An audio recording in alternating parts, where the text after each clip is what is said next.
mi nombre es Mariana Amaya, soy estudiante de la institución educativa El Castillo, jornada de la mañana.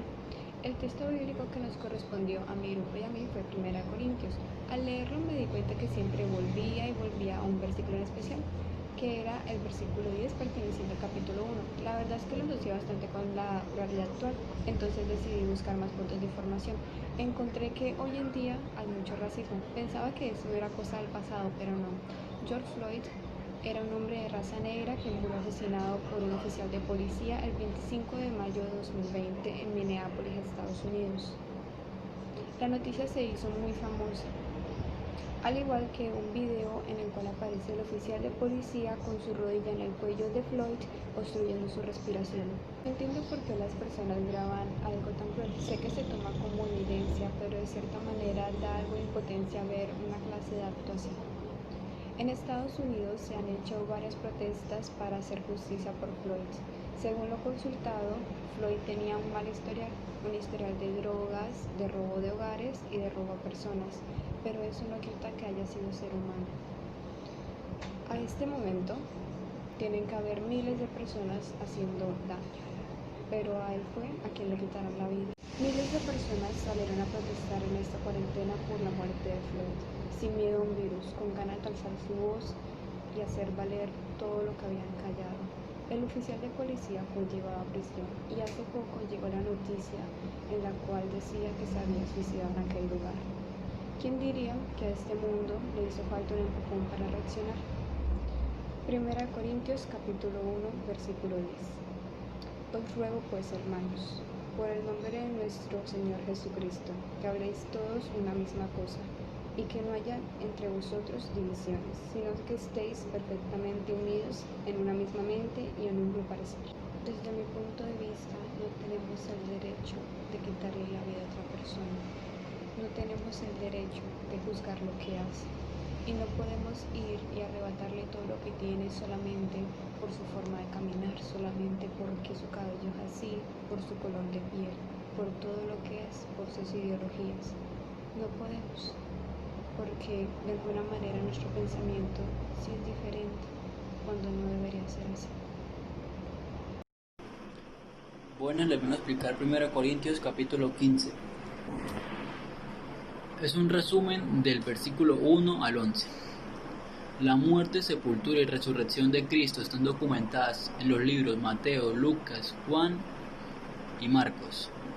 El relato de las apariciones de la resurrección de Jesús en los versículos 3 y 7 será una declaración de un credo prepaulino temprano.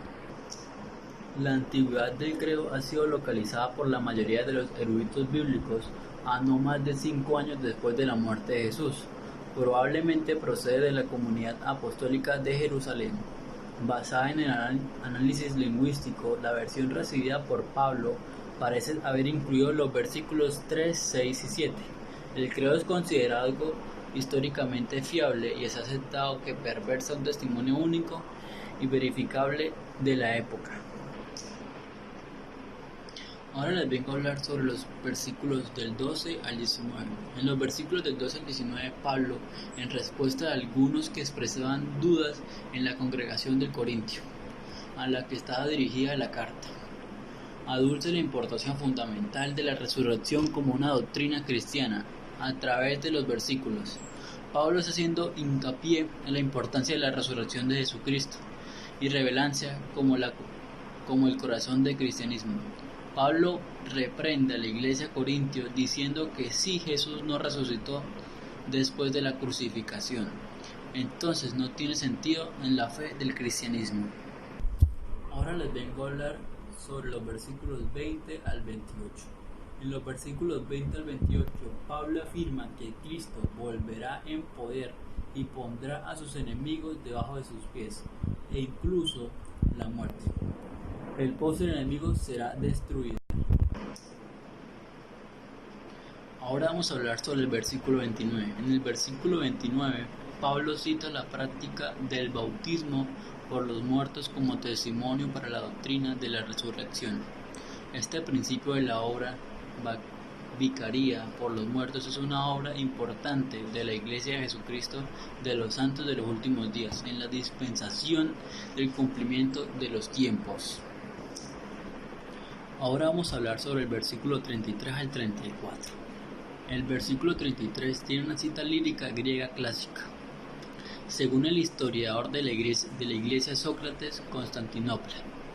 Procede una tragedia griega de Eurípides, pero la erudición moderna signa a Jerónimo.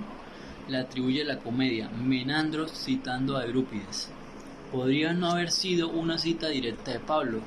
Este dicho fue ampliamente conocido como cita familiar.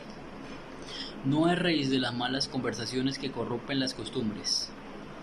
Velad debidamente y no pequéis, porque algunos no conocen de Dios. Para pura vergüenza, le digo. Ahora hablaremos sobre el versículo 35 al 58.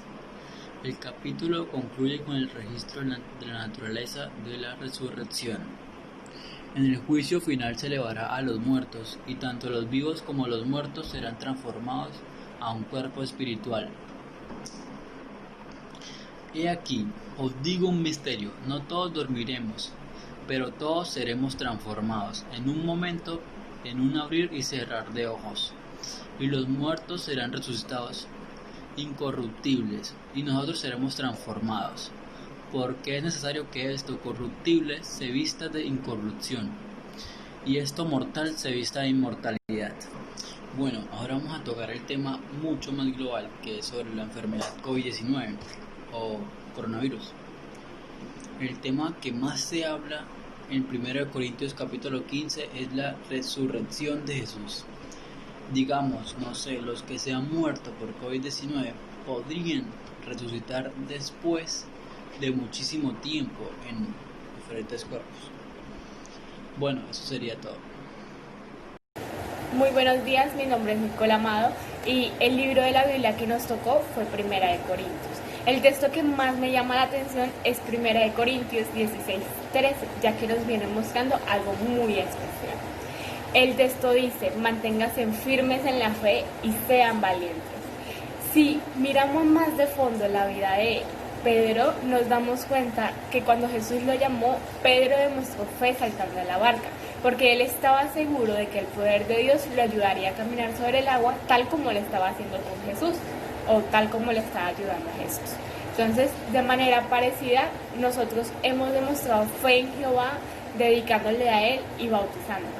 Y también nos damos cuenta que Jesús nos llamó, por así decirlo, para que fuéramos sus discípulos y siguiéramos sus pasos, porque estábamos seguros de que Él y su Padre nos ayudarían en todo momento y muchísimo más ahora cuando vivimos tiempos difíciles. Eso me hace entender que para nosotros la fe es una cualidad muy valiosa, que nos ayuda a hacer cosas que parecían increíbles. Si la relacionamos a los problemas de hoy en día, por ejemplo lo del COVID, por ejemplo si nos estresamos, problemas económicos o cualquier tipo de problemas, nos damos cuenta que podemos con la fe ayudar a tomar las fuerzas necesarias para soportarlo. No podemos resolverlo de una manera increíble, pero sí podemos tomar las fuerzas que necesitamos para aguantar estas dificultades.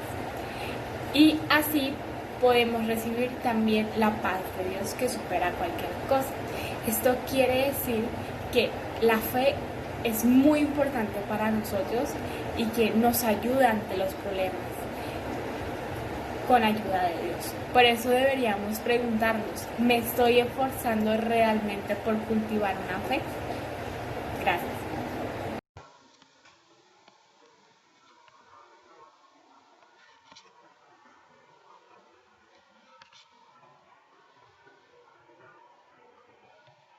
Bueno, vamos a hablar ahora sobre el tema que es el amor.